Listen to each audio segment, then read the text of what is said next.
camera.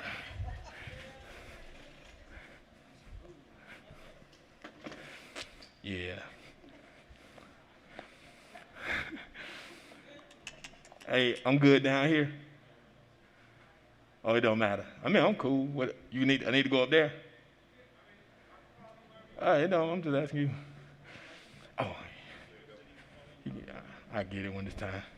Appreciate it. Whew. How y'all doing? All right. Let me grab my piece of paper.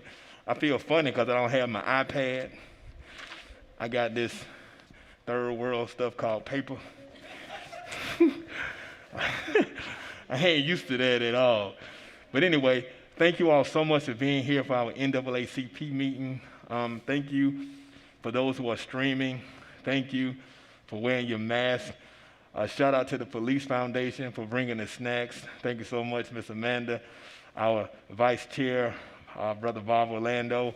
Go shop at Patrick Henry Mall. He's on the mall. Amen. Anyway, it's good to see everybody in the house. Again, this is the Newport News NAACP meeting, and we are here. One reason is because National wanted me to go ahead and have a meeting. I really would rather have stayed in the house because I didn't know what was going on outside. But because they wanted us to have one, we had one. Plus, I had a conversation with Chief Drew, and we felt like we needed to go ahead and bring some things out in the open, okay? With that said, y'all, I'm hot with this mask, and I've been running around, so just give me 1 minute. Again, thank you. I'm just going to give a short invocation myself. Lord, help us. Let us have a great day. Great move of the Spirit, and we ask for you to please help us to be able to hash out things that need to be hashed out, do it in a respectable manner, and also to allow us to come together on one accord. We love you. In your name we pray. Amen. All right, let me go get one more thing. Sorry, got to coordinate. But as the NAACP president of Newport News, it's an honor that you all have elected me to be here. Before I go into it, I have some of mine. I know Miss Tiffany Boyle is hiding in the room over there, but can our executive committee please stand, those who are here? My vice president is over there. I see my, all right, thank them so much. Can y'all give them a hand clap, make them feel good? Thank you so much. Hey, thank you so much. Hey, thank you for coming outside. All right. Anyway, with that said, we're going to go ahead and get into the meat of it. Me and Chief Drew got in trouble today because there's a city council meeting going on at the same time. But this was the day that we felt like both of us was free, so we had the meeting. And so we do apologize to city council, and we apologize for splitting the people up. But we thank them for being here. Thank you for making us be more important than city council this morning. I mean, today, I'm just messing with you. I'm gonna get in real trouble. Edit that out, man. Don't let that go out there, right? Oh, Jesus, don't let it go out there. But anyway, what we're going to talk about, the NAACP has 12 points that it wants to cover, and all of them won't be covered today because some of them are for our district attorney as well, but a lot of them is for the police. So we wanted to make sure that we kind of let you know why we're here. There was a situation that happened. We'll go into that, and we're not going to go back and forth with it. We want to get some things out. There was a situation that happened at a establishment in the community, and if we can say the name, y'all can say it. I don't know, but I know how they always have them be quiet type situations. But there was a situation that happened where a young lady felt like she was being disrespected. A situation where a cup was thrown away, and the gentleman got it out of the trash and threw the cup back at the young lady. I'm going to just say allegedly for everything because I wasn't there, and I saw it on Facebook with the cameras. But for the sake of argument, allegedly threw a cup in the car, and she called the police, and she felt like certain situations for her calling the police, she felt like it was being held biased in the favor of the person she called the police on. Now, with that said, a lot of times with us as African Americans, we've dealt with so much stuff on so many levels. We always want to make sure whether it was right or wrong, that we investigate and do our due diligence to make sure that everything was handled the way it was supposed to be. So when I got in touch with the young lady, I called Chief Drew, and we talked about it. I wrote a letter from the NAACP, and he wrote a letter as well to answer me so we could have everything in writing and document it, and wanted to make sure we got stuff out in the open. So the young lady is here today. She wanted to tell her side of what happened, and then Chief will say what happened on the side of the police, because you can't really have reform without having tough conversation. Y'all do know that, right? See, a lot of times we want to come in here and, play patty cake. I guess we got to do it like color purple, social distance, because they didn't touch each other's hand. But we want to come in and we would just want to let things fly by and act like everything is all well. So, not saying it's going to get heated or anything, but what we want to do is make sure that Ms. Camper tells her side of the story so she can have a voice. And a lot of times what happens with minorities, and anyone for the matter, is a lot of times we're not able to voice what happened to us because maybe we don't have a platform, maybe we don't have money, maybe we don't have connections. So a lot of times our story gets told, but it gets told by third parties, fourth parties, fifth parties, and social media. So with that said, we want to go ahead and invite Ms. Camper up. You can either talk from there or you can come up here. We're going to give you a microphone, and she's going to say what her encounter was and what she felt, okay? So we kind of having like a intervention or whatnot right now, so we want to make sure that we are respectable and listen to her. And first of all, can you clap for her, make her feel good, make her feel welcome? Yes? So go ahead, Ms. Camper. First of all, I'd like to thank you for this opportunity. Public speaking is not really my thing, but I figured if I didn't tell my story, it would be told by someone else. So it was Father's Day, and I ordered some chocolate-covered strawberries for my girls. And we went to go pick them up, but we are not from Newport News, and we do not live in Newport News. So it was quite a drive for us to get there. But they were the only establishment closest to us, over 2 hours, that would do same-day ordering. So we just went ahead and did it. And when I got there, it was already prepaid. We did all of that over the phone. So if you already did all that, if you've done that before, you just go in and pick it up. I parked right in front of the store, and my 8-year-old, she went inside to grab the order. But she took her cup from Dairy Queen, like a frappe cup with some napkins in it, and she was going to go toss it while she was in there. She got the order, and she came back to the car with her trash. It was already leaking, so I asked her, why do you throw away your trash? And she said, oh, they said I couldn't. They said I couldn't. That's what she said. And I said, give it here, get in the car, and I'll go do it. So I went inside, and I threw it in the trash. No one said anything to me. I had no conversation with anyone. I just went right back to my car because the trash was right there when you walk in to the right. And when I got back in the car, as I was pulling out, a person must have went inside the trash can, got my trash out, and they came to the car, and my daughter's window was down, so they went ahead and threw it at her. I didn't know there was a problem. I didn't have an opportunity to try to do something different, like, oh no, don't use that because of whatever reason. Just give me the chance to say if I really want to go ahead and have a problem. I didn't even know. So he just said she couldn't use the trash can. I thought she just was too excited to even try to attempt to use the trash can because she wanted her strawberries, and she walked right back out. So I did call the police. Initially, I did drive off, but it just didn't sit right, obviously. My daughter's face looked distraught. She really does respect adults. Adult just hit her. So I'm like, I gotta turn around. I gotta call the police.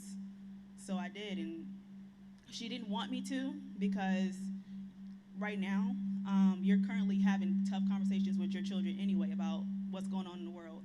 So she's like, no, don't call the police. She's crying because now she's mad at me that I'm gonna basically turn the situation even worse by calling the police.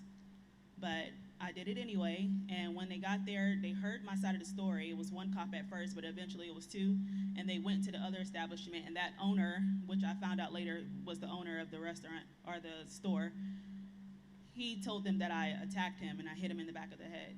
And at that time I said, well, can you just ask for video surveillance cameras or something? And they said, okay. And she went back into the store and she asked and came back out and said, that his cameras only face inside the store and not into the parking lot where the incident occurred. And since there was other stores around, I asked, well, can you please just check anybody's? I said, nobody out here has cameras? And she was like, she just shook her head. And then she said, well, right now you'll be trespassing because once he banned from the property. She said, you can go downtown and press charges if you want to, but we wasn't here. We didn't see nothing, so we don't know nothing. And so I was on the phone with my brother because he happened to call me, and I told him, I said, I don't think they're going to do anything. But she was like, ma'am, I just told you can go press charges. But it just didn't make sense to me. I don't know. Like, my daughter just got hit. Most people would have got out the car and did something. I didn't, and now nothing is still going on. So I didn't know, like, the right things to do in that moment. But the point is, I walked away that day very defeated. But I went to a cookout and came back later on that night to a place called Bonefish and Grill, and I begged them. I said, can you please check your cameras? It's Father's Day. It's busy in there. But I'm, like, asking them. And they finally did, and they said they caught the whole thing on video. And I just felt like I had hope again. Like, yay, I can finally push this thing. So it took me about, I think, 48 hours to make the decision if I wanted to take it to social media or not. But I don't know, you feel like a number when something happens to you, like nobody's gonna hear you or anything until you get the public's attention, and then all of a sudden it's important. But it was just as important to me before I did all that. So that's eventually what happened, and that's how it's progressing now, because I put it out on Facebook. But I didn't really want to at first, because obviously I'm putting my privacy out there as well.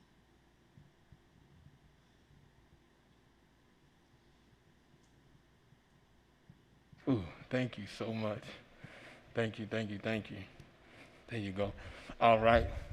Well, like I said, I talked to this young lady on the phone, and then I ended up, after I heard her side of the story, then I called Chief, and he gave me his side, and I guess you will speak to that part. Sure. So first of all, let me say, let me stand up so I can sit in this chair. So first let me say, yeah, he's right about city council. There is a meeting down there. So when I'm finished, we will go down there. But I thought this was important. I've visited this church several times. I have the utmost respect for Pastor Maxwell and the NAACP, and I think I even put that in the letter. That thank you for letting us come and have a conversation. I brought some people with me tonight. I'm just going to introduce them, and then I'm going to address as much as I can. I have Lieutenant Harrison. He is in charge of our Internal Affairs Division. Any complaint that's made, he oversees before it's brought to myself. I have Assistant Chief Hudgens. He's over our administrative, our training, and our budget, our recruiting, bringing people into the organization, making sure that we get the training that we need. Assistant Chief Eric Randall is over investigations, homicide, narcotics, special victims or juvenile division, and aggravated assault division. He also has the investigation of and he's much better astute at it than me. You break into people's computers and steal their, yeah, right. Economic crime, there you go. He has all the investigations. And then I also brought Lieutenant Morgan with me. She is in charge of our community youth and outreach, our SROs in our schools. So, so Pastor Maxwell contacted me. He told me that he was sending me a letter. We talked about it. But there had been, I'd already reviewed what we have before I talked to him, and please go ahead and send the letter. So I will preface that it is an open case that has not gone to court yet. So I respect, Ms. Camper, everything you had to say. But when we do an investigation, when someone makes a complaint, I have to look at all sides. So you heard Ms. Camper's side, and I understand that and respect that, and I think I can clear up some of it when you ask about, hey, we didn't see it happen. I'll explain that to you, or to the group. And if anybody has any questions, but to go through it, I'm not going to name the establishment. So everything was right. Individual goes inside, a young daughter, beautiful daughter goes inside, comes back out. The individual from outside, from the business, does walk outside with a paper cup, and it is captured a slivet, a small portion, on Bonefish Grill's video. I'll explain to you why we didn't go any further looking for any video footage, because of statements that were said. But the individual just comes out and he drops the cup into the window of the car. He admits that. It matches everything you just said on what the video showed. But he also said, when the officer interviewed him, that he didn't have any intent to hit anyone. He said his remarks were COVID, things coming in from outside, you can't throw stuff in the trash. He said he explained that to the child when they walked in. I don't know about that. But the video does show him walking to the car and dropping in, just like you said. I believe there was some conversation between the officer and one of your daughters that had brushed across her, I think her right arm, maybe her left arm, but I remember she pointed to her arm. And then we had talked to the owner inside, and then Ms. Camper. So something a little bit about the Newport News Police Department. I think we were the first, but maybe the second. We have had body-worn cameras for the last 10 or 12 years in our city. I believe it was the first department in the state of Virginia to have them, or to fully outfit the department. There's 460 officers in Newport News. Every officer has a body-worn camera. They turn it on when they get a radio call. They turn it off when it's over. So I don't have the luxury, or I wouldn't call it a luxury. I guess when there's a complaint made, there's an individual who makes a complaint or raises the issue or the question, but we have to do a totality. So there is Ms. Camper's side, there's the individual side, there's the officer side, there's the written report, and there's also the body-worn camera footage. And I have looked at all of that. There's something called penal interest statements, or statements that you admit you did something that is wrong. It's statements against yourself or statements against your own penal interest. As the officer is making the conversation, having the conversation, the individual says, yes, I did. Here's why I didn't want the cup in the trash. I did throw it in the car. I did drop it in the car. I didn't intend to hit anyone, but I did do that act. You can have all the camera footage you want. That individual admitted what he did, right? He admitted what he did. The officer then had a conversation with his camper. And that conversation is also on video and footage. And there were statements made that Ms. Camper made against her penal interest. Things that what she did was also wrong. You can't take something and throw something back at somebody and say, I intended to hit him. That's all on footage. It's also on the report. So the footage that we saw is also exactly written in the report. The officer, when we talk about a misdemeanor, and I'm not saying I disagree with you, I'd be upset too. But there's a thing called misdemeanor not in our presence. So if it's a felony, that's one thing. But a misdemeanor not in our presence means that we should attempt to obtain a warrant. Or we share information, I should say that the individuals involved in that incident should attempt to obtain the warrant. Now it's a simple, we're talking about a paper cup, it's simple assault and it's a misdemeanor. So nobody's getting locked up for that. It's a summons where you get a court date. So the officer has two choices. Because it happened not in their presence, they didn't see it. So I can't say who's right and who's wrong. That would be prejudice. And remember, whoever gets that summons, it doesn't mean you're guilty. It just means that there's a court date and the judge will make the decision. So the officer, hearing the two statements, yes, I did this, yes, I did this, has two options. I can charge both of you with simple assault because of your penal interest statements. You've already admitted this, you've already admitted that, and it goes to court on this court date. Or I can exchange information and you can go down to the magistrate and take out a warrant. That sort of allows individuals to make a decision, and they have up to a year to do that. Am I correct? 1 year. To this, as far as I know, he has not obtained a warrant, and there's nothing on file. But you did. We notified the police department, and we went back and wrote a summons, and that's how that should work. So when you say they didn't arrest anyone, I don't want you to think you were in any way threatened when the officers say, I could charge you both, or you have to obtain the warrant. I think the officer was trying to say to both of you, you both did something that in the court's eyes is an issue. You can plead it out for a judge. In my experience with situations like that is the judge is going to say no contact with each other, and it's dropped for don't stay away from each other for 60 or 90, 6 months, whatever. But that's sort of the situation. That case is still pending. I don't know the court date until I know, as far as I know, that individual has not obtained any warrants or any charges at you, but he can up to a year. But that's, I don't know where Pastor Maxwell went. Did I lose him already? But that's where we're at. So those things, like I said, it's talking to the individual at the store, the officer, Ms. Camper's statements, the body-worn footage that covered the incident from the conversation, and then the written report. I need to make sure that written report matches what's in that body-worn camera footage. So that's kind of where we're at. And at the end of the day, those summonses don't mean anyone's guilty. It just means that there's enough probable cause, and the judge will make the determination.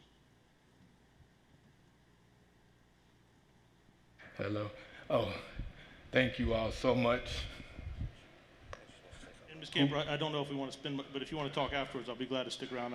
Yeah. City council will be okay. Hello. Yeah. Sorry. Handling sound things upstairs. See my notebook somewhere around there. Um, oh, thank y'all so much. What's going to happen? I know you want to say, because I didn't want to go back and forth, but what's going to happen? The reason why I wanted y'all to come together too is to make sure that that we had a conversation. How long is it going to be?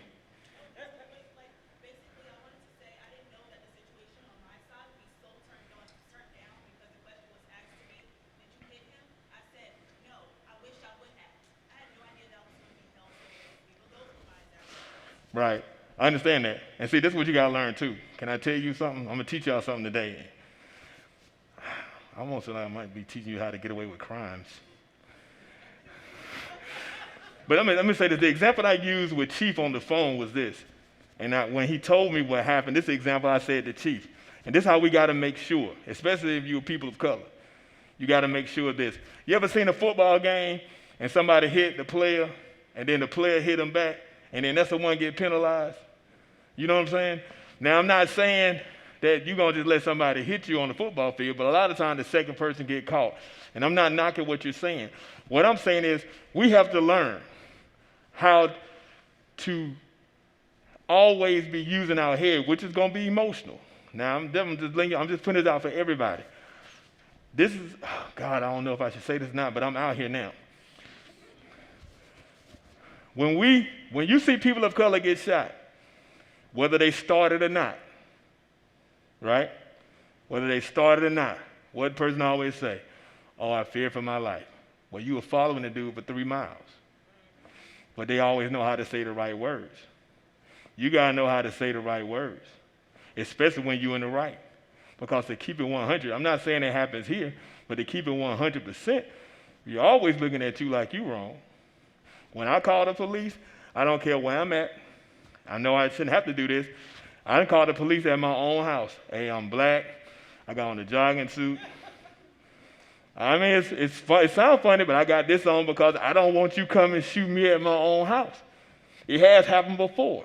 So I know I have to control what I say and what I do, even in my own space. Not saying that's right. Not saying that's right. But when you know how to say what it is you're supposed to say, then a lot of times things go your way. Not saying that it ain't harder when you African American, but you got to learn this from this situation. You heard what she said. She expressed herself. She was upset. She was angry. This man was worried about COVID-19, but he went in the garbage. You're worried about COVID-19, but you went in a garbage can to get the cup to enforce COVID-19.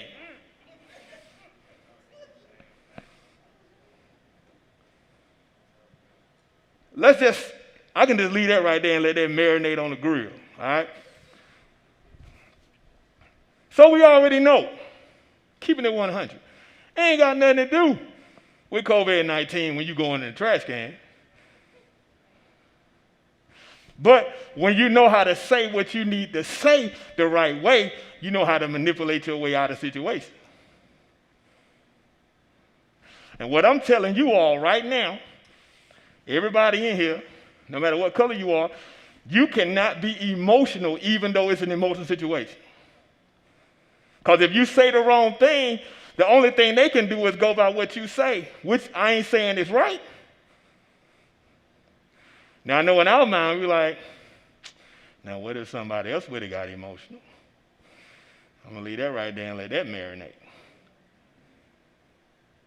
But what I'm saying is this. You got to learn. We got to learn. We got to learn the penal system. We got to learn the laws. We got to learn at the end of the day, when you in a situation, we have to learn how to handle it without emotion. Because even without emotion, sometimes we're going to catch the short end of the stick. All right? I just want to let y'all know that. Now, what I said was, a lot of times, Chief and I, we talk behind closed doors and we hash out stuff behind, but for some reason weren't able to communicate. They didn't connect like they were supposed to connect before we got here. So I said, you know what? since we're going to be here and you coming up here, since you're there, we'll just go ahead and have a little conversation so people can see what happens. So people can see her side, people see the police side, and that's my job as a chaplain to bring stuff to the middle and try to help us reconcile situations. Now, I do think, y'all really should have a conversation so y'all can get deep down into it, and we can't get way deep into it right now, but we did get it out. She said what happened to her. She understands, man, I'm trying to express myself because I called the police. I'm thinking I'm in a protected situation. I'm upset, so I'm venting to the police officer. Yeah, I wish I hit him. I didn't, but you can't say that because you're in a situation where, you know what I'm saying? But I'm definitely not saying what you did was wrong, but I'm saying when it comes to the law, we learned something today. Don't vent when you call the police. You feel me? Don't vent. Vent to your mama. Vent to your daddy. Like, people, he see me, and he probably wonder how I'm even a pastor. Because when I'm mad, he going to see me mad. But you ain't going to see me like that. I'm going to say I'm blessed and highly favored of the Lord. Because that's my safe place. So what I'm telling you all right now, I'm not trying to be funny. We got to understand that's not our safe place. All right? I ain't trying to make no tension in here, but I'm letting you know that ain't the safe place. When you call, you can't vent in certain situations. So we learned something right now, and I already kind of felt what was going on in this situation. So we're going to make sure we continue to keep this dialogue going on to make sure that we get some healing going on so we won't have a negative connotation between this situation. Yeah. Let me just add, I want to be very, very clear. There was nothing about this situation that was racial. There was nothing. The officer that responded was an African-American female, Officer Stewart. She's one of the best officers on the department. And then a white officer was her backup that responded later. And Ms. Camper, I agree 100% with what Pastor Maxwell was saying about words matter. But the words you're using and the words that are on the video are different. And if you want to come in and see that video, I promise you I'll be glad to show it. But it wasn't, I wish I hit him. It was, I intended to hit him. And when people get upset and frustrated, Chief Randall was on a traffic stop the other day, and an individual was very upset and said some things. And when Chief Randall got there, Chief Randall kind of repeated, and the temperature calmed down, and it was a different conversation. So I'll be glad if you want to come in and see that video. You're more than welcome to see it. But sometimes when people get really, really upset, and I told you early on, I agree, I'd have been upset too. But the words you're saying are not what's on the video. And you might have said it at some other time as well. But when that's on there, that's exactly the way she wrote it. And I'd be glad to show you that video in its entirety if you'd like to see it. It's completely recorded, but I think it's a great conversation. Right. And I'll be glad to stick around after it if you'd like to talk. I'll give you my card and my number before we leave. But you'd be glad to come in and see it if you'd like to. Right, that's what I need to happen. So y'all had that dialogue. We're going to get some healing going on, all right? But, all right. Now, let's go to the next part. And I just wanted to make sure, with me, my part, I'm just letting you know, I'm just making clearly what I was talking about. I'm talking about going in the trash can. That's what I was dealing with. That was racial. I can't leave that alone. Because I just can't see nobody going in the trash can and then you threw it at somebody a different color. So I had to deal with that one. So I got what you're saying, but I want them to hear what I'm saying. All right. Now, what else we got to deal with is, first of all, what I got to do, and I'm not trying to make y'all look too good, not trying to make it look too bad either, but I'm going to deal with our first dealings that we got to deal with the Newport News, the first campaigns for a just system. It's 12 of them. Of course, we're not going to deal with 12 because we wanted to get that out.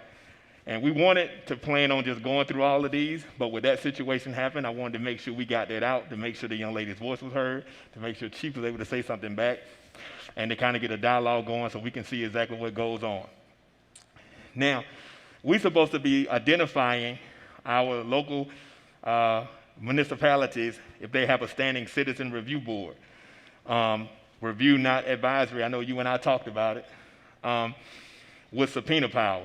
If not, we're supposed to figure out what type of accountability structures these municipalities have in place. That's what we're supposed to find out as an NAACP body. because we want to make sure that we're, you know, investigating thoroughly and doing our due diligence to find out what's going on. Now, I will say this before I set this part up. I sat on a panel with Chief to hire our assistant chief, my first pick, right here. So it was good to have. And I'm gonna be transparent, yet still confidential. One individual, I can't even say, I'm gonna just keep it 100. This is my house, so don't arrest me, all right? We interviewed the panel, and I think somebody asked me why wasn't I taking notes when they were interviewing. I take notes only when I'm concerned. So if I'm taking a whole bunch of notes and you talking, I'm worried about you. And I just love the fact that I was able to sit on that. So we do have some type of accountability. I sat on there, I listened to all these different people. He came up to the top. He was pretty much, I can't say all of it, but you was my pick. I can say that. Everybody else picked you too.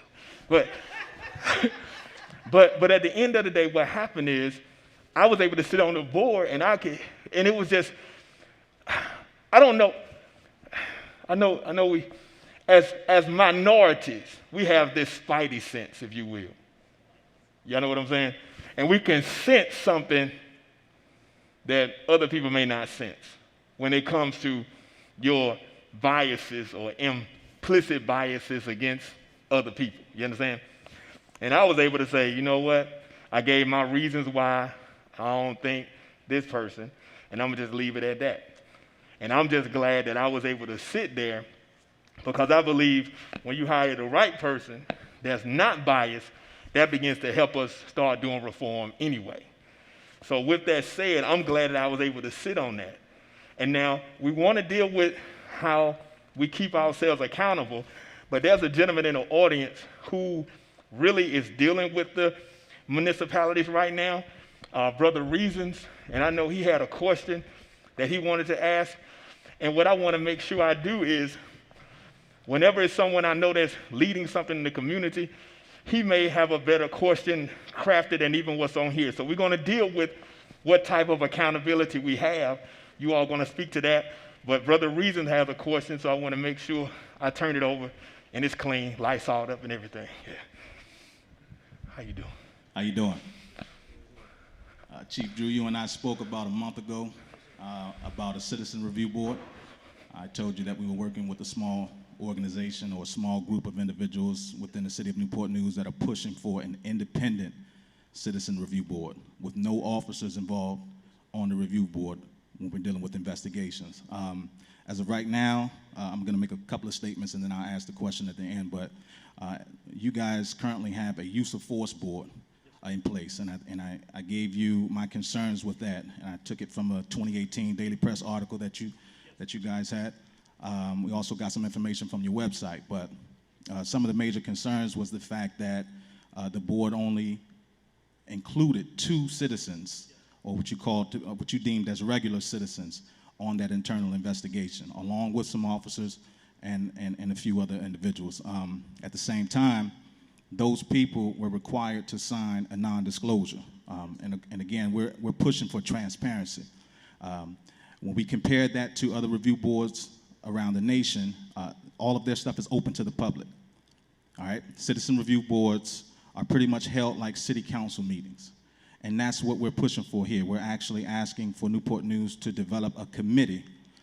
We push for at least 7 members on the board, 2 people from each district to represent the city, and you can't do that with just 2 individuals. The other problem that we had was the fact that the meeting was held in secrecy. Again, compared to what we are dealing with around the nation, they're open to the public. The media is welcome. So those are red flags for us, because an individual has to ask themselves, okay, well, why, if we're doing everything right, why isn't this something that's brought out to the forefront? If we feel like our investigations are not biased, why can't our citizens be involved in that process? So those are the first major red flags. We spoke, and you said that you probably would not be in favor, and you can correct me if I'm wrong, but that's what I got from the conversation. You would probably not be in favor of a citizens review board. We sent the letter to you. as well as to everybody on council, city manager, to the mayor. We got a response back from 2 people on council so far.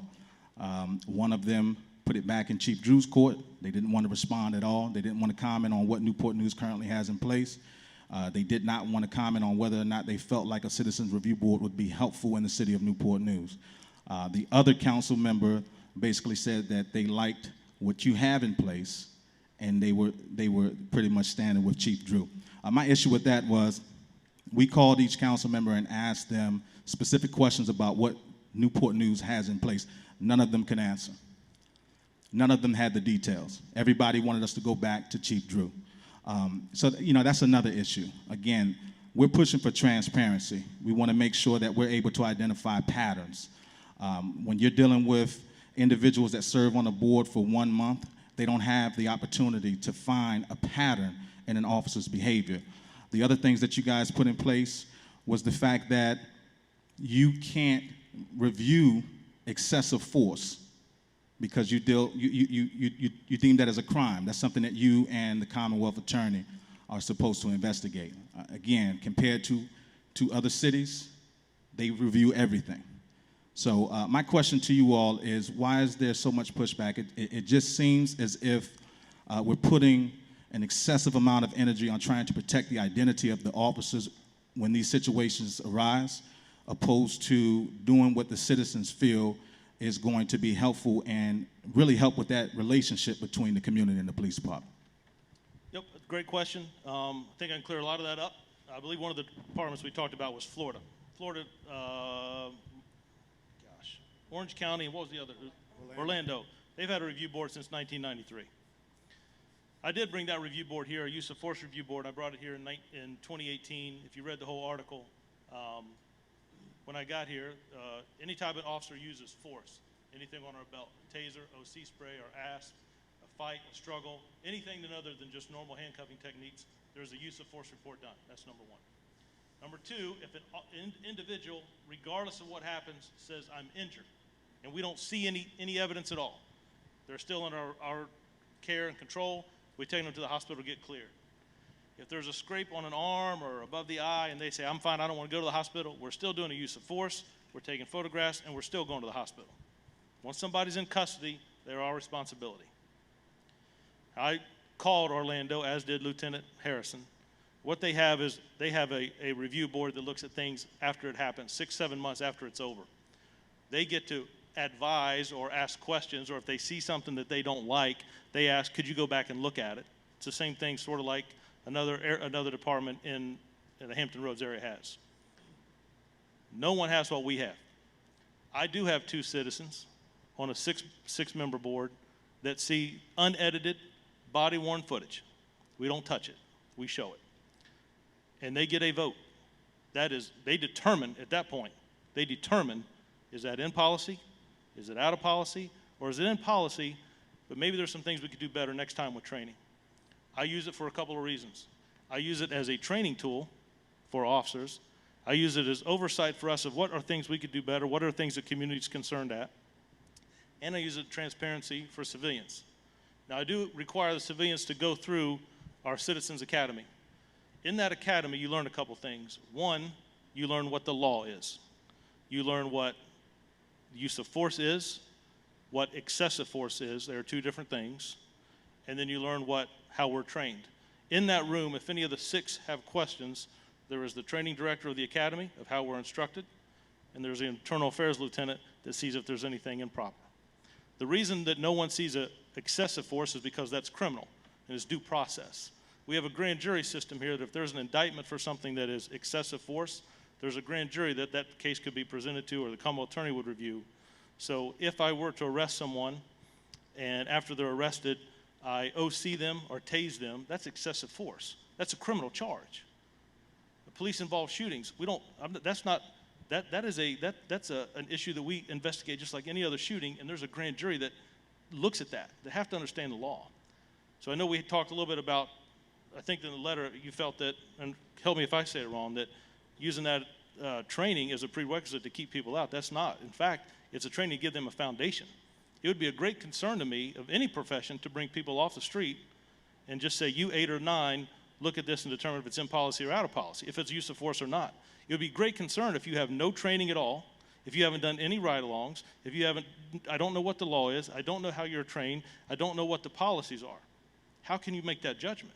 What I'm offering is to give you explicit training to see that, to have that so you can sit down there so we don't have to, every case, here's what the law is, here's why the individual was tased, or here's why a taser was deployed, here's how we train, here's what other, maybe we could do different in a situation.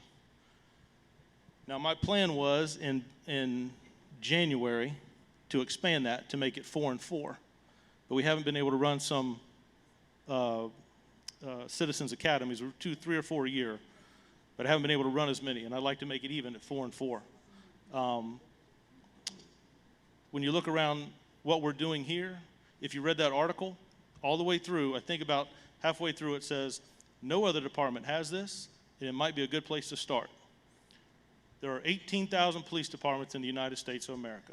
There are about 150 review boards. Most of them are what you talked about, like in Orlando, like in Orange County, that they look at things after they're happened, 6, 7 months after the situation is already decided. They look at patterns and trends. How many use of force did you have? How many were in policy? What type of force is being used? Is there any training associated with it after? We publish all that in an annual report. We did that the first year I was here. There's an annual report for 2018. There's an annual report for 2019 that compares. I need to know if our force incidents are going up or they're going down. I need to know that if what we're doing is working. I pay big money for retired officers, retired investigators who travel the country. It's called CALIA, and they do certified, they look at 3 things. They look at our training academy, they look at our policies and procedures, and they look at, some departments have 911 or dispatch. Some have it stands alone, but some of it have it in the department. In Newport News, it's in our department. Most departments will ask that group to come in and review one. It takes about 3 months.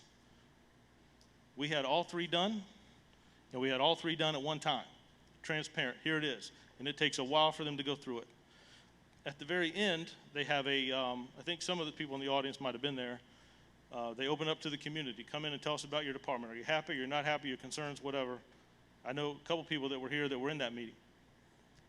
And at the end, when they came back, the assessors sit in front of us and they tell us, here's the issues, here's some concerns, and here's our recommendation. They were blown away by the community outpour that had high school students, faith leaders, pastors, people from the NAACP, professionals from the Boys and Girls Club, high school students that came in and talked about what this department's doing. But I've got to sit back. Are we doing the right thing? What's the next thing? I'm not waiting for something that situation with Mr. Floyd, his death in Minneapolis. I'm not waiting for what happened with Mr. Brooks in Atlanta. We're ahead of the game here. In 2018, we had 160,000 calls for service. That means we interacted with 160,000 people. Out of that, we had 106 citizen complaints that he has to investigate, 106. Out of 106 complaints from 160,000 calls, how many use of force complaints do we have? 2. In 2019, we had 20,000 more calls for service. We interacted with 20,000 more people, 180,000 calls for service. We had 86 complaints. 106 complaints to 86. We're pushing. That's like 0.00017, but we're still trying to get better. Out of 106 complaints, how many use of force complaints do we have? 4. 6 people, 6 times in 2 years, out of almost 350, close to 350,000 calls for service, 350,000 interactions, we have had 6 people complain about force. 6. When we talk about what other departments are doing, I'm trying to stay ahead of the game. And I got some pushback originally from officers. Well, citizens, no, we're going to put them through an academy. They have some idea about what's going on. I've got citizens involved in this community that said, I have the president of the NAACP sitting on the board helping me select the next assistant chief. He's probably going to have some influence over the department of 460 people. Dr. Rita Twiggs, Angel Nelson from the Boys and Girls Club, Pastor Maxwell, Dr. Evelyn, female pastor, Dr. Ashburn, gosh, I don't mean to be throwing them out. But you know what? I asked them, I want them to come in and give me their opinion. I need that. CALIA certified, I go back to that, all three. They certified us in all three, and they gave us 2 recommendations for communications. They certified us in all 3. 18,000 police departments in the United States. Anybody have a guess how many are CALIA certified in all 3? They call that the Triarch Award. 3 Triarch. Anybody have any idea how many departments have that? Out of 18,000, 22. There is nothing more important to me than making sure we're doing the right thing by having citizens involved. I have a use of force review board that we're getting ready to expand. I've got, gosh, I probably shouldn't put this out. Is this going out live? Killing me. I've got citizens sitting on every promotional process. How old are you? How old are you? 20. How old were you when you sat on the use of force review board? Did you see that process? Ms. Cox, have you sat on that board before? Uganda, are you setting it on the 24th of July? 29th, thank you. That's why it's important to me. I want that input, and it's important to me. The other thing is about use of force reports. I know there's been some push about making that public. Oh, the reason they sign a disclosure is not so they don't share information. It's because you might see me get arrested. You might see her get arrested. And I ain't trying to put everybody's business out there. I'm showing a use of force, and I'm not trying to put anybody's business on display. The disclosure is not about anything in secret. Matter of fact, we talked about, we do it at about 10 o'clock in the morning. It takes about an hour and a half, 2 hours. It's not about secret, but I don't expect Uganda, if I have to arrest, just using you as an example, my friend, if I have to arrest Pastor Maxwell, I don't want her going out and talking about Pastor Maxwell. The disclosure is not about secret. And the philosophy, the conversation about 7 to 10 people that would see it over time, over 3 years, so they can do a pattern. I've got an electronic system that man monitors that does an early warning system by electronically. Use of force, you would see, if you saw an officer use use of force 2 or 3 times in 3 years, 7 or 8 people, I'm showing 2, soon to be 4, every month. 4 times 12 is what? 48. In 3 years, that's 150 people that get to see a process. That's important to me. 150 people as opposed to 7 to 10. And if it's about tracking officers, I've got a system that does that much faster than any report can be done. It has to be entered every time. We talked about when we do a use of force report, but the system is so advanced that we have, if it's a use of force, a traffic accident, and a citizen complaint, all 3 of those get bunched in together. We call that an early warning system, and Chief Reynolds is going to sit down and have a conversation. Now, if the officer was 100% correct in the use of force, the citizen complaint was okay, it was found not to be founded, the body-worn camera proved the officer, but we did run a red light and hit somebody. We still talk about those things. I'm not just doing early warning on 3 use of force incidents, I'm doing early warning on all those things, whether they are against policy or in favor of policy. We also have the Commonwealth Attorney that we confer with on excessive force issues. We run it by him. And if there can be an indictment or pursue charges, or he may say handle it administratively. I've got the city council, the mayor, I have an assistant city manager, the city manager. I've got, what else? Assistant city manager, city council, all those individuals that I respond to and try to make that stuff public. A homicide support group, young adult police commissioners. There's a freshman, sophomore, junior, and senior in every high school that we work with every year on Thursday from 3 to 6. We have hard conversations about diversity, about use of force, about police corruption, about brutality, about how they see their city, how they see their government, what they expect from their police department. Because believe me, young people ask different questions. Do they not? I don't want to embarrass nobody.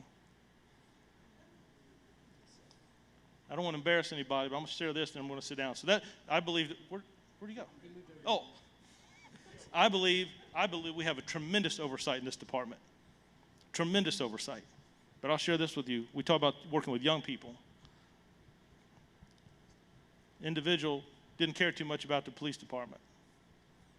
I won't say she didn't like us, she just didn't care about us. Wasn't real famous. So she does the young adult police commissioners, and she's kind of quiet for 3 months, and Lieutenant Morgan kind of takes her under her wing. She starts volunteering with us over the summer. All of a sudden, what are you going to do after high school? She graduates. Anybody from Denby High School up here? Good. She graduates. Who said whoa? Who hollered it out? Denby High School. She graduates. Pastor Maxwell, I don't even know if I shared this with you. But you and I talk about youth since I got to town, how important youth is. In touch. Graduates high school, not sure what to do. She just decides to come work for us in community youth and outreach. So she's working with Lieutenant Morgan, right? My secretary, I don't know if that's the right word, has knee surgery. She's out for 6 weeks. I got to find a new secretary. Nobody wants to deal with me. So I go to this 19-year-old girl, say I need a secretary to help me, my calendar, keep me straight, keep the paperwork straight. I ask her to help me out. So she's been doing that for the last 6, 7, 8 weeks. But she disappeared the other morning. For like 4 hours, she's gone.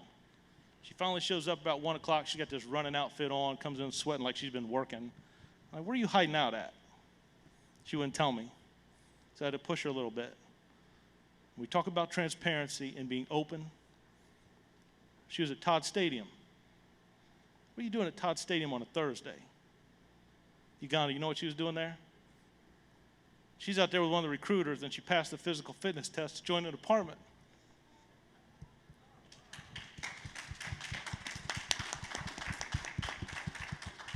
So she takes a written test. I don't know if she passed it or not. We still got to check that out. But I talk about her because I'm impressed with her. I think the best thing we have in this community is our youth. In touch basketball, coaching basketball at the Boys and Girls Club, sponsored by the Police Foundation. Those things matter. So transparency to me it's important to me, not just to our citizens, but to our youth. And at the end of the day, if those results are not where I want them to be, if I'm seeing crime go up, if I'm seeing use of force go up, if I'm seeing complaints go up, we're headed the wrong direction. But when I got 160,000 calls, 106 complaints, and 2 complaints of force, and 190,000 calls and 4 complaints of force, we're doing something right. I'm not trying to hide anything. I hope that you'll see me, if you know me, I hope that you'll see me as one of the most transparent people you know. I wouldn't be here if I wasn't. But I understand, I respect what you're saying. But I had Lieutenant Harrison call Florida. I called Florida. I've had Chief Hudgens and Chief Randall both look at across the country. And I think we are leaps and bounds. I'm not comparing ourselves to any other department, but I think we are leaps and bounds of where others are in transparency and stuff that we have in our department. I'll just say something real quick. I'm very passionate about the job I do. African-American male in the United States of America. I'm from Florida, military, serving the country, serving the community. We talk about police accountability. The chief has laid out the foundation of the quadrillion things that we're doing here in Newport News, winning over the hearts and minds of the citizens, and more importantly, the youth. And one of the things that's near and dear to me is, if there's something that's bothering you about the way things are going in the organization, get involved. Each and every one of you have an opportunity to come with us, serve on panels, be volunteers. Even the young folks out there in the audience, come work in the organization. A best way to learn about an organization, the culture, and how things are going, or to influence certain changes you want to see, is to do it from within. That is important.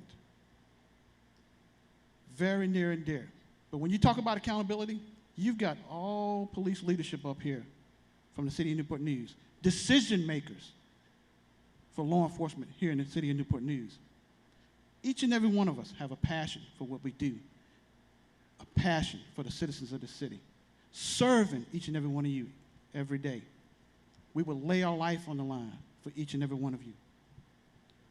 So when you talk about accountability, it all starts here and it all starts there. But I take the opportunity, every opportunity that I got, to come into the organization. Our doors are always open.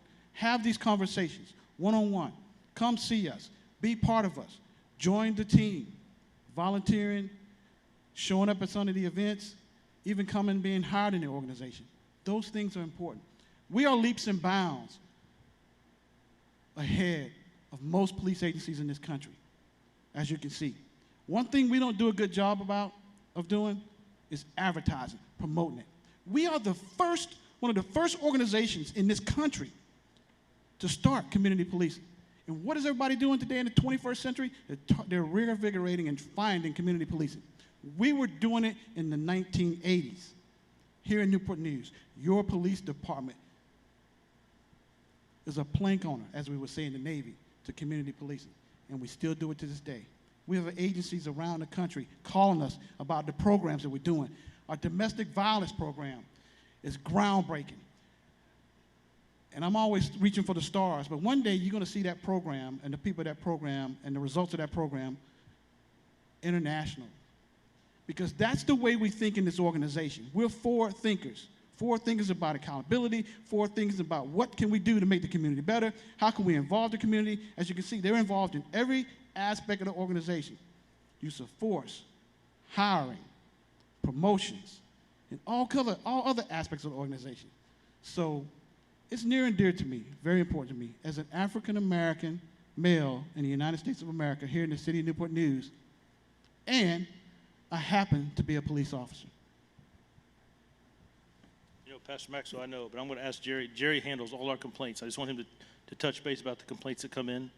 But also, if we get to Hudgens, Eric talked about domestic violence. That is the one crime I am not being able to do anything with. We make 95% of the arrests on a domestic violence case, but I still have the case. They continue to happen. We thought outside the box. Usually most departments will partner with an agency. We tried something different. We hired 2 civilians to come in. When you partner with outside agencies, sometimes there's issues about letting you see reports. We hired 2 individuals, citizens, specialists, to come in and work for us.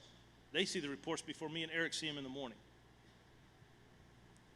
I bet there are 5 or 6 departments across the country have already called about that. I'm not sure we should be responding to mental health calls. Sometimes people with several mental illness and drug addiction, homelessness. Sometimes this uniform represents things they're afraid of or agitates it. Chief Hudgens, he talks to people out in Seattle. We got a new program. I hope he talks about, Pastor Maxwell. You and I have talked about mental illness. I hope he talks about it. He's got a whole thing set up now where we're going to have psychologists and paramedics responding instead of police first. But I asked Jerry if you just touch base. You get all the complaints. You have all the technology and the blue team. But it just might help a little bit from your perspective. Good evening. As the chief said, I'm in charge of internal affairs. Very busy place. One thing I can tell you. Who do you fall under? On you. Who did you used to fall under before I got here? You. No. Internal affairs, when I walked in the door, fell under assistant chief. Yes. I thought it needs to be under me. I need to see every single complaint that a citizen has. And I've got to have people that I respect and hold accountable to review those complaints. So that whole division, I moved under me about the second week I was here. Hey, hold on. Before you go into that, I want you to put all this stuff together too. So since you up there, and maybe, they want to hear you say it, since you're a different person. Who approves, because I got this question in, who approves, you handle your stuff and intertwine all this. Who approves the city review board? And then since you do internal affairs as well, what's the racial makeup of the police department? Because some people are saying that the city is 40% African American, but it's 89% white on the police force. I'm not saying that's a true statistic. I'm just saying that's what I got. And so my thing is, when you start talking about recruiting, what I've said before, and I'm gonna say it out loud while we're streaming, I need you all to start coming to church, not coming to worship. You should. That don't sound right, but yeah. But what I want you to do is, I need y'all to sometimes come and recruit people, because the thing about it is, the way to get more minorities in is to make sure that we actively recruit them. So if you could just speak on all of that and put it all together, because sometimes they might hear it a little better, from you. Certainly. As I was saying, I'm in charge of internal affairs. And one thing I want to say, transparency, we have that even up in internal affairs. Any complaint that comes in, we don't turn a blind eye to it. Every complaint is looked at. Every complaint is investigated, to include the complaints the officers are getting in trouble for. And I'm going to tell you this. When all this started with George Floyd and any other African American were killed by the police. When you saw that, I know me personally, straight murder. That's exactly what it was, murder. And then you have people who decide they want to get on Facebook, Instagram, or whatever, and make little snide comments. And we had a couple of those people to do that. And guess what? They're no longer with the department. How long did it take, Gary? It took, for the 2 people, 2 days, gone. Gone. Because the chief is not, none of us, but the chief is not having that. The city doesn't need that. The department definitely doesn't need that.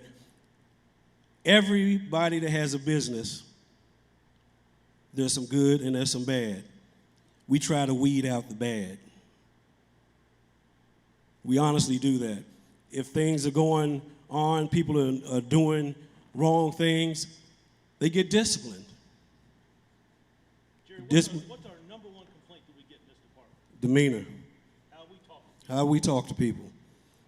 And I'm gonna tell you, people walking around on eggshells because they need to know you just can't talk to people any kind of way you feel you can. You can't do that. We've had several instances where African Americans were talked to horrible. And what do?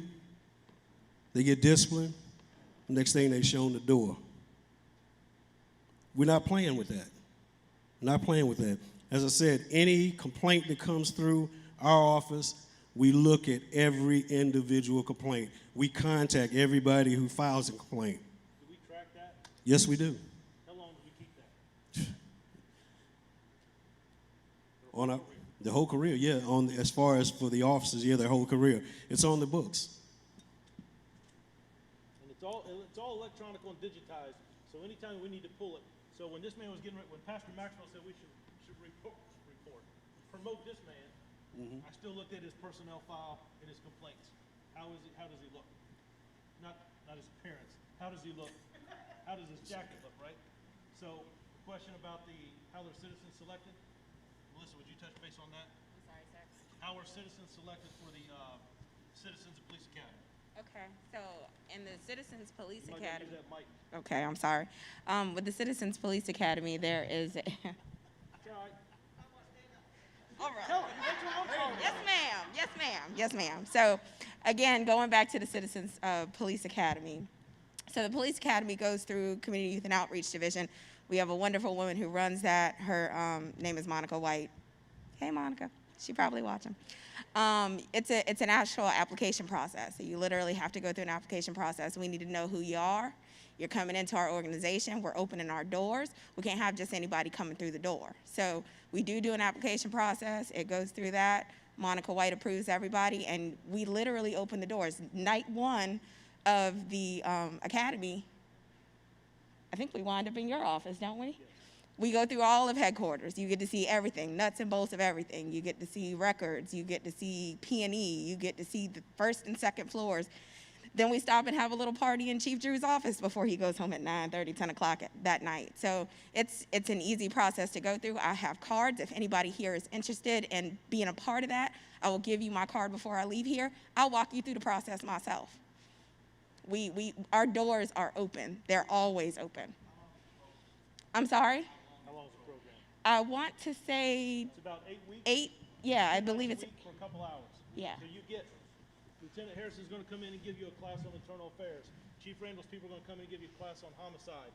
And you know, one of the questions people ask us about homicides, why is someone left laying in a street or an alley if they've been killed in the city? And that's a legitimate question.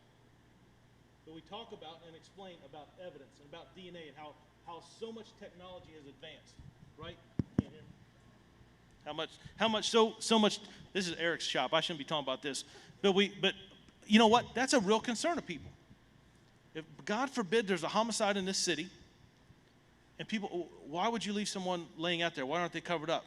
Because there's DNA. Why can't I get to see my loved one? Because there's evidence all around. And we have so much equipment and technology now that stuff is vital. Cigarette butts, shell casings, fibers, all those things. And sometimes, like Eric talks about, we don't do the best job of explaining why.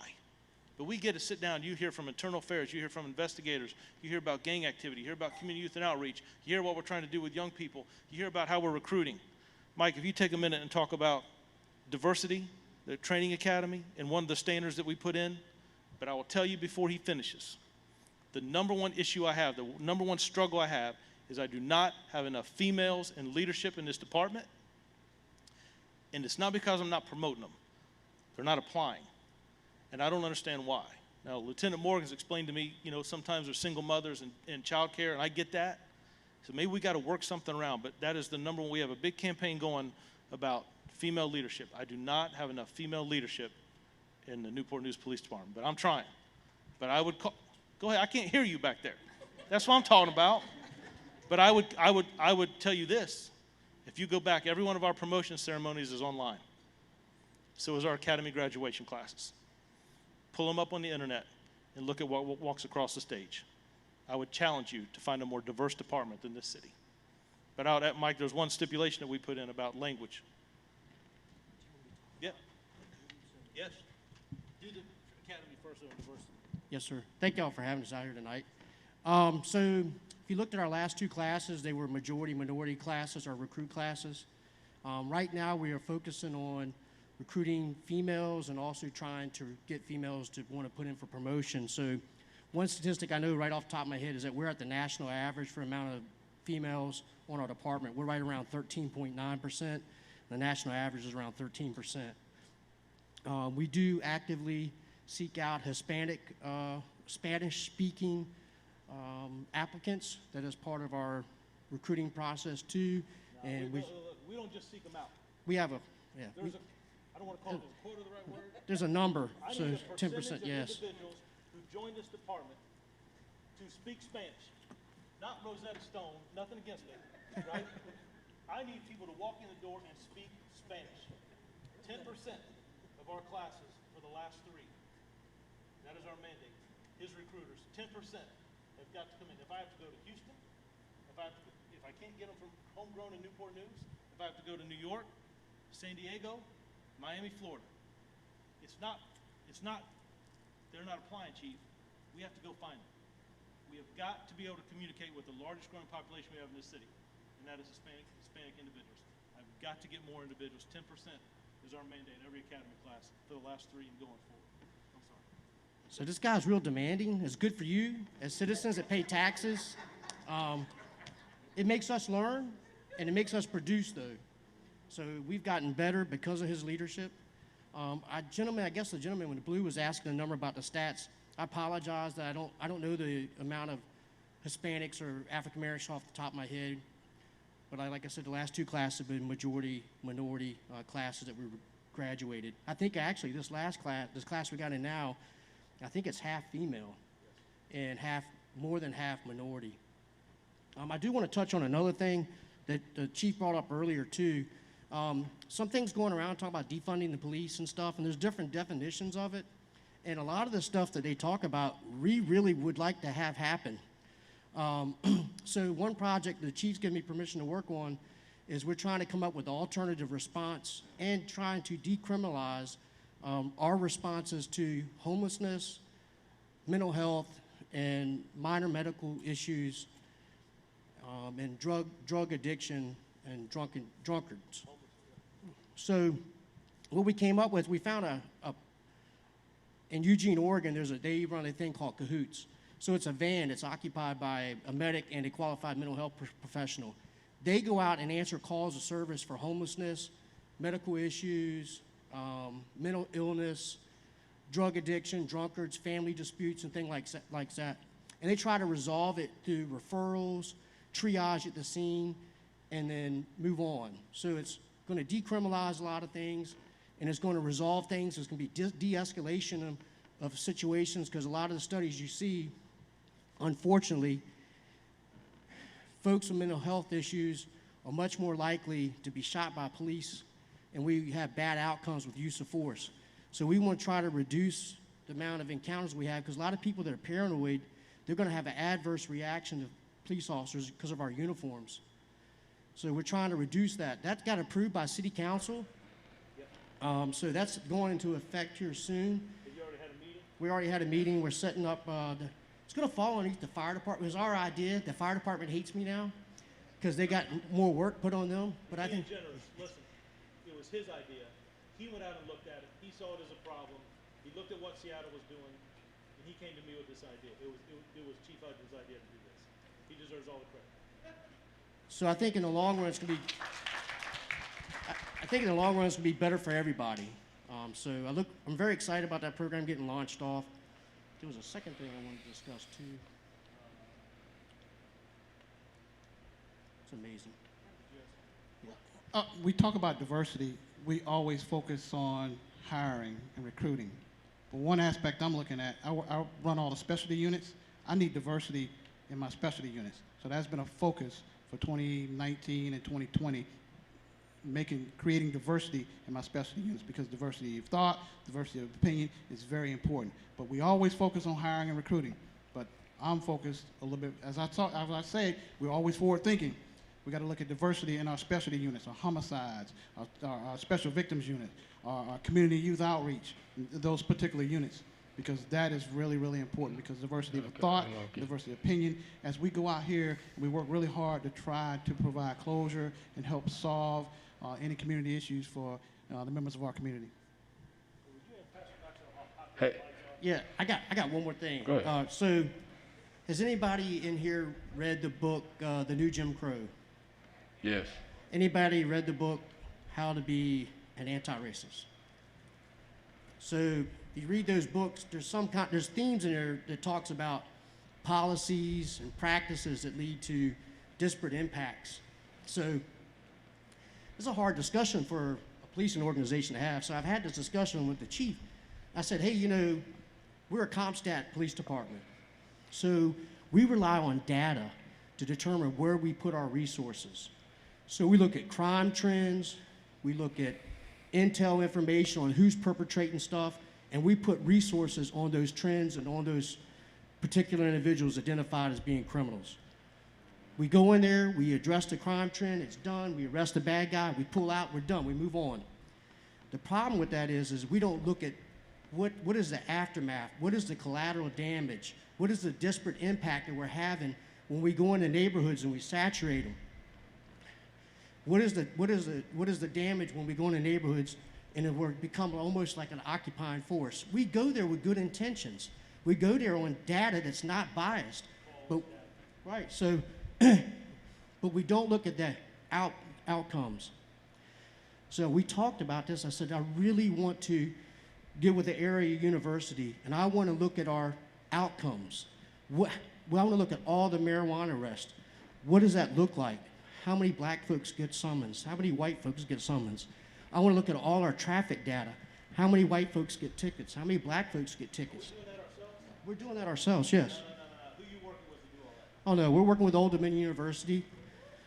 So, that's right. Go Monarchs. Sorry if y'all sorry, just a shameless plug. But anyway, because we want to look at that data, because we don't just want to say, oh, that data looks bad. We also want to contextualize that data, and then also like, what does this mean? And it's going to take some really smart people to sit down with us to try to understand what that data means, and then try to develop ways to make sure we don't have disparate impact. Because if you look at that disparate impact, that's what's causing mass incarceration issues. That's what's causing other issues like driving while black and things like that. So if we address those issues, we know what's going on. Like he always says, if you don't measure it, you can't manage it. So he's got a lot of courage to allow us to start doing this. We're going to try to manage that stuff that we don't measure right now. Wow. Hey, yes, great job. See, I did a good job then. Hey, so look, we're going to get ready to clear it down, but I want to make sure we get Brother Reason to follow up his question and the gentleman over here to ask his questions, and that'll be our last two. Thank you, Pastor Maxwell. I appreciate you all for answering that question. I just wanted to make it clear. We're going to disagree on the transparency statement for the simple fact that concealed cases non-disclosures, private meetings. We don't look at that as being transparent with the public. All right, that may be transparent amongst you guys, but it's not transparent with the public. So we also want to make it clear that this is not it's not an attack on Chief Drew, and it's not an attack on the Newport News Police Department. We are simply asking for a citizens review board to take a look at what you guys are making a decision on, period. It doesn't stop your internal investigation. It's not going to interfere with that in any way, shape, or form. So I wanted to make that clear. This is, again, we're trying to put preventative measures in place, just trying to be proactive. So this is the reason, again, why we sent the letter out to City Council, because we know at the end of the day, this is not a decision that Chief Drew would be able to make, nor anyone else on the police department. This is something that the constituents would have to push City Council to do. So that's what we're going to continue to push for, but I respect each and every one of you all's opinion. All right, thank you. Quick question, Mr. Reason. I should have said, City Council 2 weeks ago at a work session, they asked me those questions directly, and we had a work session. I explained how that process went, how I want to evolve it, and where we're at. Again, I just think you have to have some training, and it's not about trying to hide anything. But if I were arrested, I don't want my business put out.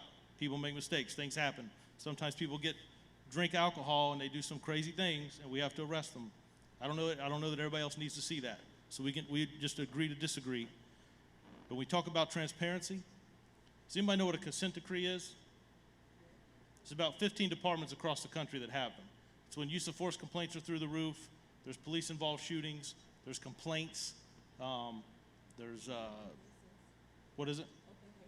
Open cases, clearance rates, cases, shootings and homicides that aren't getting solved. There's 13 or 14, 15 departments that have consent decrees. And there's hard chiefs trying to fix it. But they put federal guidelines, and they have oversight to make sure they meet them. Chief Randall comes in the office, and he said, hey, I reached out to the FBI and I reached out to Department of Justice. He says, I want to bring them down. And I'm like, oh my, we're nowhere near any of consent decree. What?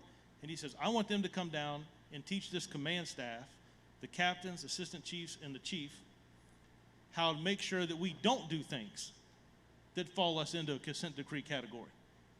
And that's pretty forward. They were blown away. I don't want to take his thunder. I asked him to talk about it. But they committed to come. They said, you want us to come there and tell you how not to do things bad? Yes. And then they committed to even work with our academy for each academy class. I don't know if you want to touch base on that. Yes, that's pretty forward-thinking stuff.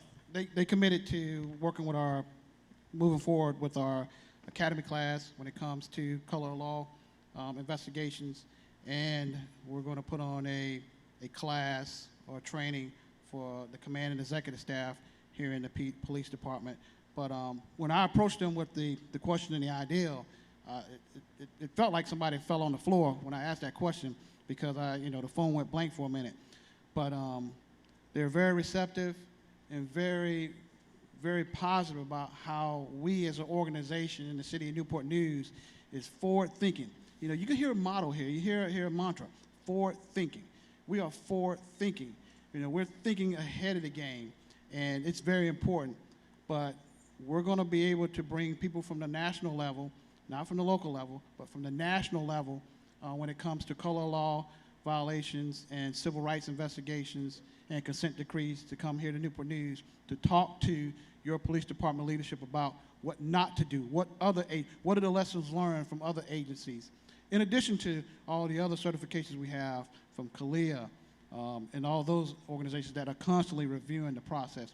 But those are the things that are moving forward, and I hope once we get the training set up, we're able to put out a public announcement so the community can know when it happened, when it's going on, to know forward thinking how your police agency is working to make things better and to be excellent in the job we do here in Newport News. And Mr. Reasons, I would like, in front of everybody, not dogging you out or anything like that, but I would like to offer you an invitation to join the Citizens Police Academy. And anybody else in here would like to do that. Thank you. We have to get more money for snacks. Hello, gentlemen. How you doing today? All right. I'm the ex-president of the Newport News NAACP, just to let you know. 5 years ago, we wrote a letter to the old chief of police asking him for the racial makeup of the police department. At that time, it was 89% white, and I'm curious as to what it is today. Leadership or overall? No, I said the racial makeup of the Newport News Police Department. I would say, Now, we got it in writing last time, so I think we're going to have to send you another letter. listen, you don't have to send me a letter. If you want, you can come down to headquarters, or I'll come No, back here. I would prefer it in writing, Chief Drew. Or I was going to say, you can come to headquarters and I can hand it to you, or I can come here to church, Pastor Maxwell, wherever you like. I don't have any problem with all of that. I believe, if I'm not mistaken, we do an annual report every year. The last 2 years I've been here. Stay with me. I believe that is in the annual report. Male, female, and a breakdown of our department. It's already Now, there. can you answer my question, what the racial makeup is? I could give you, if I give you the wrong number, he didn't give me so I don't want to tell you, quote, correctly. I would say it's about, you guys have been here longer. I've been here 2 years. I would say, I was going to say 80-20. What is it? 83-17. 83-17 what? Yeah. Is that 87% white versus 20% minority? Are we talking just black, white, or are you talking male, female? No, I asked you for the racial makeup.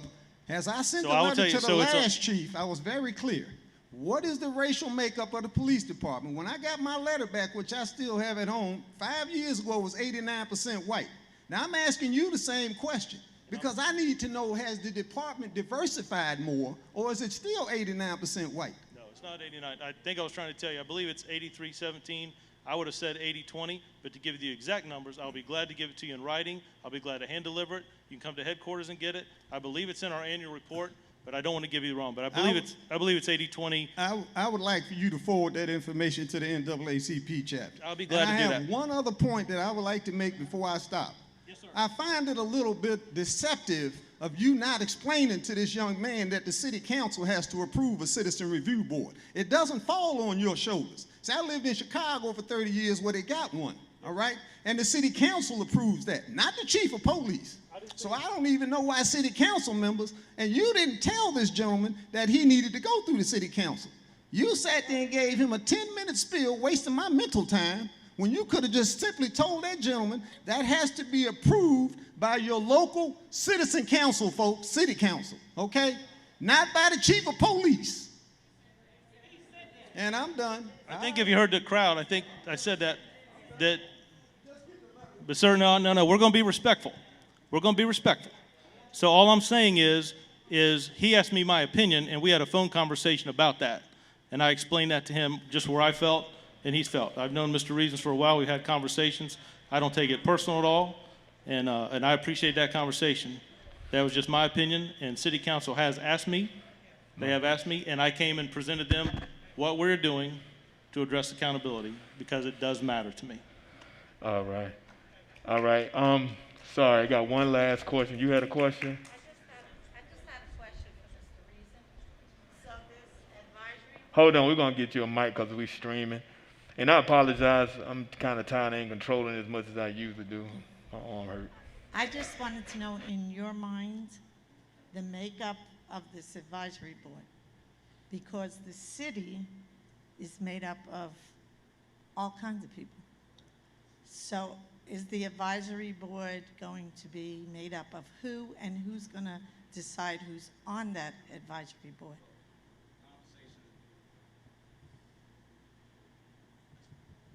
Yes, I spoke with a woman that's on a board in Orlando. She's been on the board since 2017. They have 9 divisions, so they have 9 members on the board. We made a suggestion to council, because we have 3 divisions, to have 2 people from each district, which would, represent the city. As far as who selects the members, I believe it will still most likely be something that council selects. But at the same time, when you have 6 compared to 2, you are bringing diversity into the group at that point. So yes, we would hope that it would be diverse in race, gender, and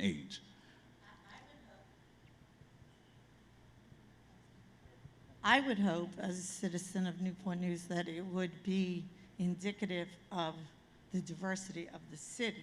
So if there's an X percentage of Asians, there should be an Asian on there. If there's X percent of African American, that should be on there. If there's X percent of Filipino, that percent should be on there, et cetera, so that there is true diversity, because the city is diverse. I'm from New York City. I kind of chuckle sometimes, born and raised there, when we talk about diversity, because I grew up diverse in New York City, and I'm 65 years old. My father came here from Italy, so I'm the first generation born here. So we're going back. I grew up with all of this, and I just go, where did it go? Because we had it when I was a child. We had it in New York City. And now it pains my heart to see what's going on there.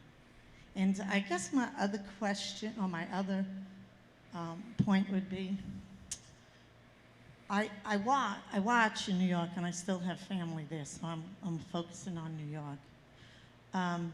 I watch these young, well, not even young, I just watch these protesters. And they're in the faces of these black officers. And I guess to those of us that aren't African American, it's very befuddling to us. Like, why, just because they have a uniform on, then do they lose their connection to y'all's community? I don't Ma'am, I can tell you something. understand that. Ma'am, Yeah, grab I'm a black male. Appreciate you. I'm a black male when I still put this uniform on. If anybody ever got any questions about that, they can see me one-on-one, because I am a black male, regardless of what I'm wearing, what I'm doing.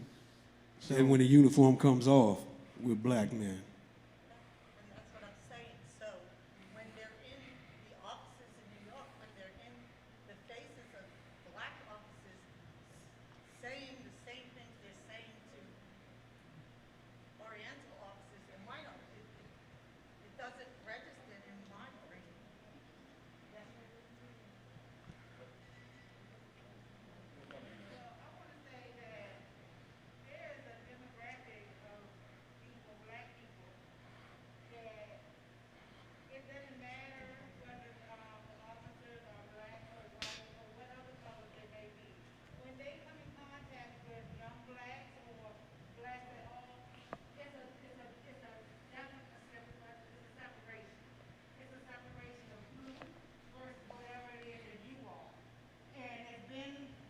Thank you. There's a separation there. So these are black men and black women on the panel, but when they are in communities, our youth don't see them as a black man, a black woman, somebody well, that is... I have to disagree with you on Hold that. on, I'm talking. Okay, no, we're going to get this right, okay?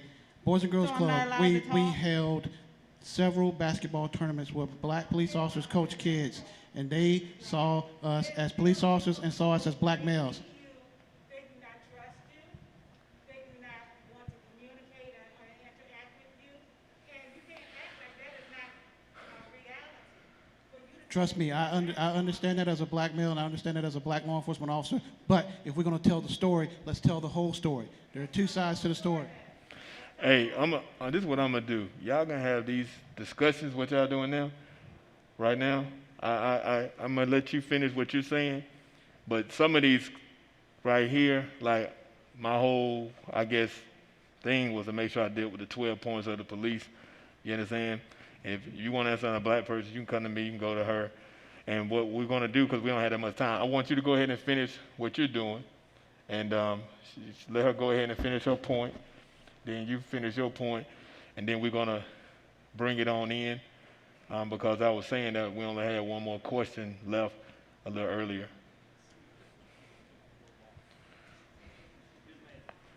Yeah. Oh, I'm being respectful. I would like to be respected also.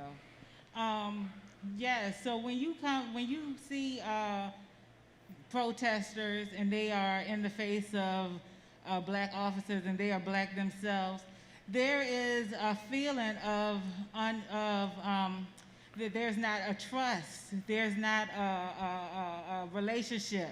They see these officers as different, separate than them, because a lot of times when they come into these neighborhoods and communities, they treat these African American children as if they are not, they treat them as criminals, and they are seen as criminals. And so immediately they are acting off of what they have been feeling and what they have been witnessing over years and years and years, generations and generations and generations. So that's probably what you are seeing, that confrontation there. But I would like to ask the officers, what are y'all implementing in y'all training that will be different? Because there are these groups of people, and not just the youth, the black youth, that do feel that there is not a connection, that there is a distrust between the communities. So what kind of things because you did say that you had 2 officers that y'all fired immediately once they had went public, but that was because they went public. I'm sure that there was instances before that within the department that maybe they had made little comments or made little snickers or made little different use of terms. I mean, what is it? What is it? Because if it wasn't made public, would it have changed? Would it have changed anything? So Chief Randall's right. We did remove 2 officers within 24 hours each one. But I want to be clear. That their complaints of what those officers did, what they posted on their Facebook, it didn't come from the community. It came from other officers complaining on them because we push transparency and we push accountability. There is no bigger champion in this department for African American males than that man right there that hounds me and hounds me and hounds me and reminds me that every African American male south of Mercury Boulevard is not in a gang in this city. And we are not going to label people. I understand exactly what you're saying, but I'm telling you, that man is a champion. That's why he's over our investigations, to make sure we hold people accountable. And the same with this man who used to be over investigations on the criminal side. There are people that are involved in gang activity in this city. Make no mistake. Some of them that are doing things up in our areas where they know what they're doing. And they come out of their neighborhoods in different places. We've had some issues not too far from here. But when you talk about the statement about youth, 2 years ago, I would agree with you. I've known this young lady since she was 17 years old. I'm not even sure she passed history class. But she wanted to say something. I don't know what she's going to say, so forgive me ahead of time. And then I'm done, Pastor Maxwell. Destiny? Oh, okay, I'm sorry because I know you said you running on time, but you made a comment about youth in this city and them the police officers not treating the youth as equals because they're African American in uniform. And as you can see, I'm a young African American woman. I was not 18 when I got invited to the Young Adult Police Commissioners. And I can honestly say the first person I noticed was an African American sergeant at the time. And that was amazing to me because first I'm learning about police officers, and then also I'm seeing a woman who's in law enforcement in a high position. So I instantly was like, oh, maybe this is something I can do also. I wanted to go into the military. That didn't really work out. I prayed to God. I said, God, if this is for me, you just give me a sign what I'm supposed to do. He pointed me to the police department. Not only did, like Chief said, not only did I pass my physical, but hopefully I will find out if I passed my written. And if I did, I would then go into law enforcement. The man from earlier, he made a comment about the department being 83% Caucasian and the other percent minorities. And my thing that I would like to issue is, as a youth in this city who tries to be the voice for my generation, I constantly talk to the youth of, hey, put in an application. They're accepting. Even though you may feel like, racial things are going on, you have the power to change. And if you're just sitting there and you're not doing anything and you're complaining about the stuff that is going on in the city, instead of being the change, like Chief Randall said, an African American male that's a assistant chief in the department, never would have heard of that before if I wouldn't have put myself out there. A lot of people in my generation, not to down them, are closed-minded. We are taught young in the African American community that we can't trust police officers. That's what I was taught growing up. So I can't say 2 years ago I would have been open to coming up here and not defending police officers, but I wouldn't be open to speaking about it. I would agree exactly what you see because that's what we see in social media. But then me going and saying, okay, I'm not going to be that person. I'm going to go find out the information for myself. That's when I was able to come into the police department. I never had the opportunity to speak in front of people before, but I will tell you, I spoke at a police graduation. Never thought that would happen at the age of 18. The police department pushed me to graduate. I was on the road where I was like, I don't care what happens to me. I don't care what happens in my future. But now that I see that I had somebody who had officers who cared and wanted to mentor me so that I can mentor other people in the youth, that's what made me want to continue down that path. And I will guarantee you, if I'm making in the police department, and I may use this on my interview, if I make it into the police department, I would guarantee you, I'm going to try to talk to as many African American kids as I can, as many minority as I can, to reach out to that generation. Because it starts young. We can't change the mindsets of what happened in the past because it happened to them, but what we can do is change this generation. This generation always wants to know why, what's going on, what's happening. So if we're able to express that, and me being in uniform, I went to Saunders Elementary School, adopted middle school in my city, and this is the last thing, and I'll sit down. But I went to Saunders Elementary School, and I was talking to one of the little girls, and she was African American. She was expressing how she had fear for police officers. And I was like, well, I understand that, and I have fear for police officers too. I get where you're coming from, but why? And her thing was, well, the uniform scares me. And I was like, well, are you judging the uniform or the person, the individual? Because we always say, oh yeah, law enforcement are bad, police officers are bad, but we're not looking at the person in the uniform. When they take off the uniform, what type of person are they? So us jumping to conclusions, I want to say, of what I've been hearing in social media, all police officers are bad, we can't trust them. It's not you can't trust all police officers. You can't trust a person. That person could be a teacher. That person could be a doctor, a nurse. They could be anyone. It's any occupation. But because of the badge and what the badge means, that's when we jump to, okay, they're supposed to protect us.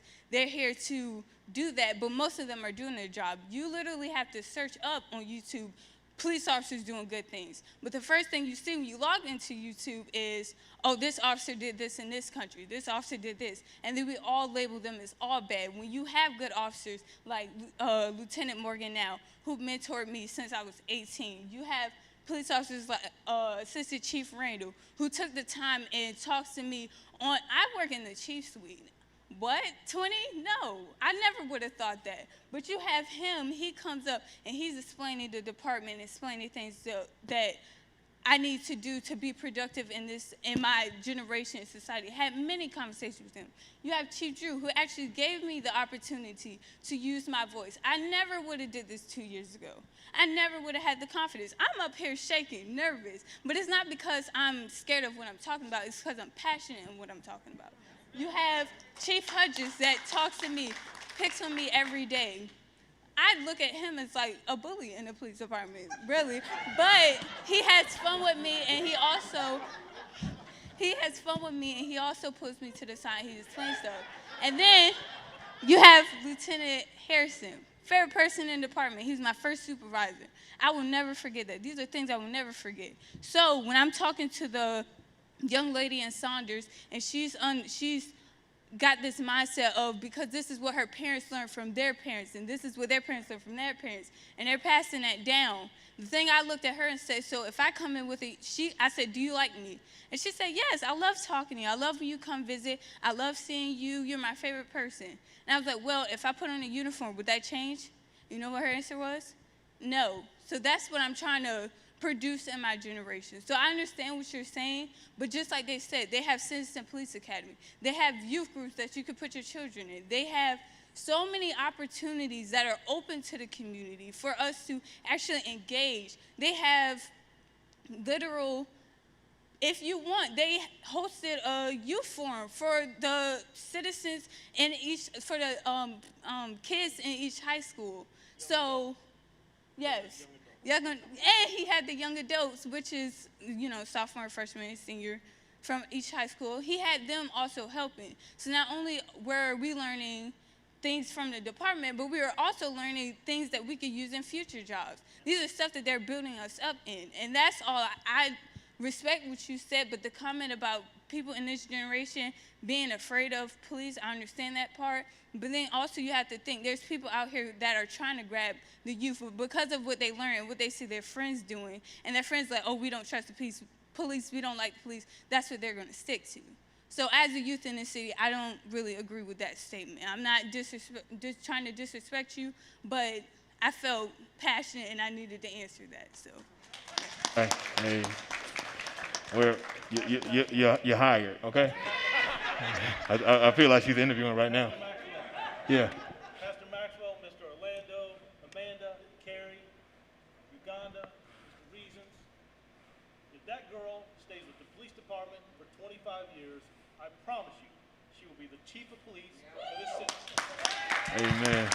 Hey, but look, this is what I'm going to do. We're going to close it. I'm going to bring it all together because I hear all parts. I hear what you're saying. I hear what you're saying. I hear what everybody's saying. I'm going to bring it together, and we're going to get up out of here and say good night. At the end of the day, I know you're not saying that's what you think. What she's saying is some people think that. I know what you're saying. You say people are angry. People on all different levels. And that's why we got to, as a community, begin to make sure that we try to make each other be human. That's why I do the in-touch basketball situation. That's why I do the in-touch basketball. The reason why I started is because here, and y'all must have got rid of that guy because I haven't seen him. I had an accident. I was on the way to go get some medicine for my neighbor, and I had an accident. And I was on the phone letting him know, hey, man, I can't get your medicine. Da-da. And this cop, I'm in Newport News, he says, get off the phone, get off the phone, get off the phone. Very hostile. And I was calm, just amazingly calm. And a white lady came out of nowhere, and she was like, why are you talking to him like that? It wasn't even his fault. He calmed down. And then my neighbor, he was so worried, even though he was sick and elderly, he came up to the scene because he was so worried about me. Because so those situations do happen. That's why I still, when I call, I say, hey, I'm black, I'm this, I'm that. Because I know certain situations do happen. I'm not saying all police officers are bad. If I thought that, they wouldn't be up here.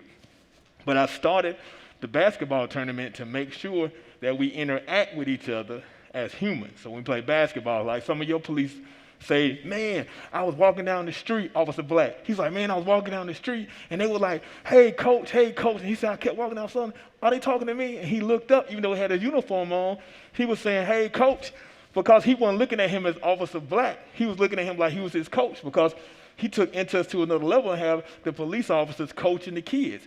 So they see him as human beings. And sometimes we got to understand when the only time you see a demographic of people is because you're doing your job as a police officer, all you see is they bad because you don't have any other interactions. And so you have this stereotype. And you have this hardened heart sometimes because you don't have any other interactions. So what we have to do as a community is make sure we start creating positive interactions. I appreciate the real questions. I know what you're saying. How in the world an African-American go to another African-American because of the police? Because sometimes they may have had an interaction with a police officer who was black that did them wrong. You understand? So you never know what happens. I had a situation, I'm going to tell you this, why you can't judge people, and I hope they're not in here. Okay. Why you can't judge people on their position. We have some good officers, mostly. We have some bad officers. Like she said, we're all human. This lady, when I first got here, I was here for 2 weeks, and the lady was just like, Pastor, you did this. And you know how somebody sounds like you did it, and you like, did I really do it? But I knew I didn't. And I kept saying, man, did I do it? And I got so concerned, I texted her deacon, and I said, hey, I want to meet with you and her husband because I don't want to meet with her without her husband. The husband said, no, don't worry about it. So he must have knew something was crazy anyway. And so the lady kept fussing, and we got into the office, and you know what she said? That wasn't you. That was the other pastor. That was the one that came before you. She was so mad at the other pastor, she was taking it out on me. I had just got here. What could I have done in 2 weeks? I ain't even know you. I don't even know your name. Now, we do have negative interactions. So if I go to Red Lobster and I get bad service, you know what I'm going to say? Man, Red Lobster terrible, man. But if somebody else go and they get a different waitress or waiter, they'll be like, man, that was the best restaurant. Man, you crazy. It wasn't good. It wasn't about Red Lobster. It was about the service. It was about the service. So what I want to tell you is this. Yes, we got bad police officers. Not as many. I know we see it because bad news sells. When they come to cover In Touch, one time somebody was killed, they left. Because bad news sells way more than good news. You understand? Now, that's a situation we got to deal with. And we definitely got to get into the minutia because they know I would deal with it. I'm definitely going to deal with it. I'm a chaplain, but I'm an inside man. If it's wrong, hey, man, you know good and well, hey, chief, man, you know that went right. And we done had tough conversations. So what I'm saying is this. Like this young lady is saying right here, we got to look at each other as humans. But we still got to make sure we have the tough conversations. We got to make sure we have the diverse advisory boards and things of that nature. We got to make sure we understand as community, like what the point that Brother Reason said made us. He said, it ain't up to chief. He already knew that. It's up to us. It's up to the citizens to say, look, I'm voting you in office. We want to make sure we got more accountability. Even though we have a lot, we want more. It's up to us to stop looking to see who's going to do it for us and start being the change agents, okay? So for anybody that wants help, that you have something you want to deal with, email us, the NAACP, email me at info@willardmaxwell.org, and we'll make sure that we get with you and help you with your idea. You understand? If you want to be able to talk to some of the police officers, we'll make sure that we get you in touch with them. So, hey, sorry, I'm going to ask you on live since it's on my mind right now. Is she going to be able to see that body cam before she leave? So, no, before she leave this. When you go back? She go back tomorrow. She calls me in a range. I'll give you my card for your leave. You call me. You can see it tomorrow. All right, because she want to see it. Okay, sorry. Time back in. Back. So this is what we want to say. At the end of the day, we're not going to fix everything in one day. But just like this incident, we brought it out loud. Now we're going to deal with stuff behind the scenes, and we're going to see where was the breakdown. We're going to find that out. She's going to be able to see it, see stuff in real time, see what was going on. They're going to be able to hear her side. She's going to be able to hear their side, and we're going to try to come to the middle and make something right and healing, and that's what happens. So whenever you want your voice to be heard, hit me up, hit somebody up, hit her up. Hey, you need to come to my church one day and talk to my youth and recruit them. In fact, what church you go to? Ivy, yeah, Swan, he be all right. Hey, look, so fourth Sunday, tell Swan, fourth Sunday at 11 a.m., you just need to come here and just, we COVID ready, so they in their car, so you ain't even got to, you talk, they be on the screen, and just kind of tell them about how to, they want to be a police officer, because that's youth day for that day, okay? I hit Swan up and tell him that so he can let you go if you can come. Hey. All right. With that said, anybody have any question, anything, you can talk. You said they can talk to you, or you don't want to get in trouble. Well, it's over now. All right, he's going to leave some cards. So if you have a question for Chief or anyone up here, they're going to make sure they leave their cards to make sure that we continue to have the dialogue one-on-one. All right? Lord bless us all. Let us get there safe. Oh, yeah, and we pray for the milk and cookies. Amen. There's milk and cookies out there. There's some snacks out there for you. All right, bye.